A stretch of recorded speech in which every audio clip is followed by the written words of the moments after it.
నమస్కారం. ఈరోజు మనం మాట్లాడుకోబోయేది మామూలు పశువుల జాతి గురించి కాదు. ఇది యుద్ధభూమి నుండి పొలాల వరకు సాగిన ఒక సజీవ చరిత్ర. దాని పేరే హల్లికార్. ఒకప్పుడు విజయనగర సామ్రాజ్యానికే ఒక పెద్ద బలంగా నిలిచిన ఈ జాతి ఈనాటికి ఎందుకంత స్పెషల్ అనేది ఇప్పుడు వివరంగా చూద్దాం. ఈ ఒక్క వాక్యం చాలు హల్లికార్ కథ మొత్తం చెప్పేస్తుంది. అంటే ఇది కేవలం ఒక బలమైన పశువుల జాతి మాత్రమే కాదన్నమాట.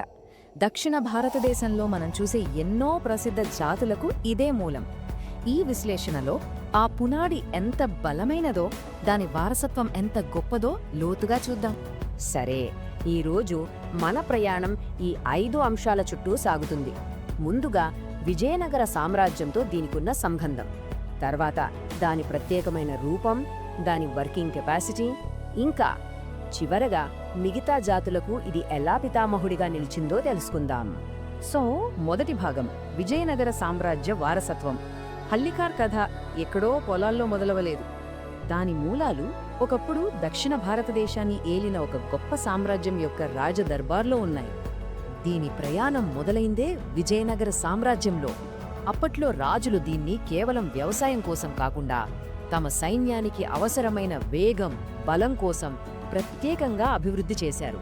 కాలం గడిచే కొద్దీ కర్ణాటకలోని తన సొంత ప్రాంతాలైన తుముకూరు, హాసన్, మైసూర్ల నుండి మన అనంతపురం, చిత్తూరు జిల్లాలో కూడా విస్తరించింది.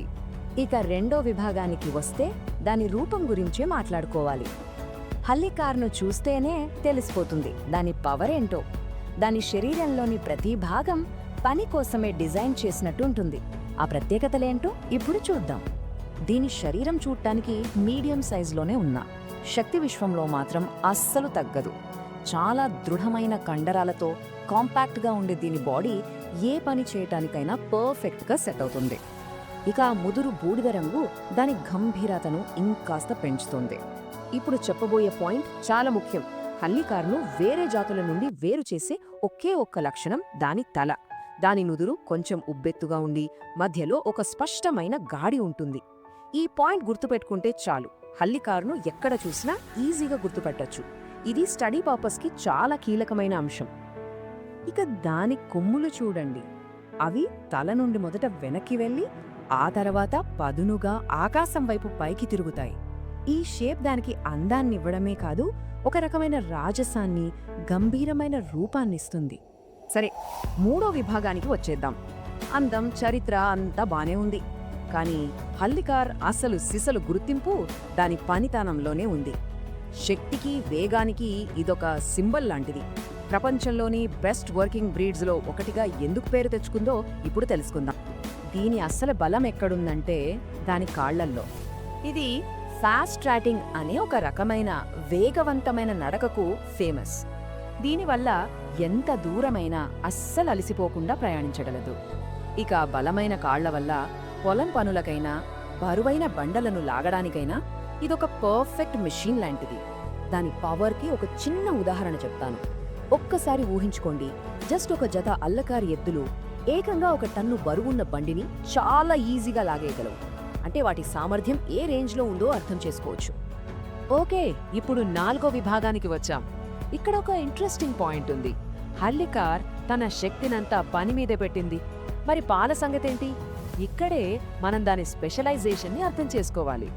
ఈ కాంటెక్స్ట్లో మనం డ్రాట్ బ్రీడ్ అనే మాట గురించి తెలుసుకోవాలి.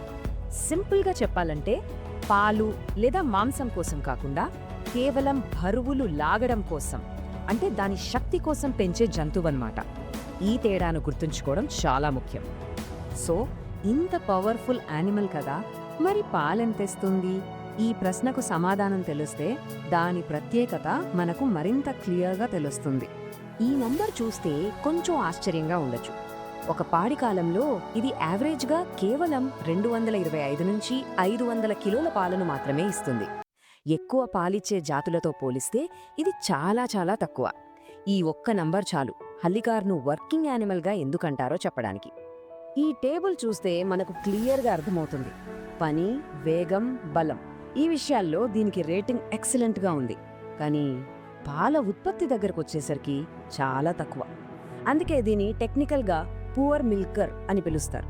ఈ పదం గుర్తుపెట్టుకోండి. ఈ రెండింటి మధ్య ఉన్న తేడానే హల్లీకార్ ప్రత్యేకత. ఇక చివరి 5వ విభాగానికి వచ్చేశాం. హల్లీకార్ అసలు గొప్పతనం ఇక్కడే ఉంది. ఇప్పటిదాకా మనం దాని గురించి తెలుసుకున్నాం, కానీ దాని అసలు వారసత్వం వేరే ఉంది. అదేంటో ఇప్పుడు చూద్దాం. ఇది చాలా చాలా ముఖ్యమైన పాయింట్. హల్లీకార్ గొప్పతనం కేవలం దాని శక్తి మాత్రమే కాదు, దాని అసలైన వారసత్వం ఏంటంటే సౌత్ ఇండియాలోని ఎన్నో ఫేమస్ బ్రీడ్స్కి ఇదే ఫౌండేషన్. ఒక పెద్ద చెట్టు లాంటిది. దీని నుంచే చాలా కొమ్మలొచ్చాయి. ఈ స్లైడ్ ఆ వారసత్వాన్ని చాలా క్లియర్గా చూపిస్తోంది. చూడండి, హల్లీకార్ అనేది బేస్ అంటే పునాది అన్నమాట.